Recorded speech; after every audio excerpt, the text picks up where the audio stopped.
عبداللہ بن ابی نمر قریشی نے بیان کیا کہ میں نے انس بن مالک رضی اللہ تعالیٰ عنہ سے سنا، انہوں نے بتایا کہ نبی کریم صلی اللہ علیہ وسلم سے زیادہ ہلکی لیکن کامل نماز میں نے کسی امام کے پیچھے کبھی نہیں پڑھی۔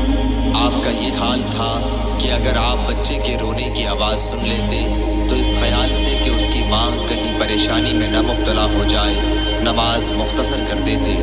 صحیح بخاری حدیث نمبر 708۔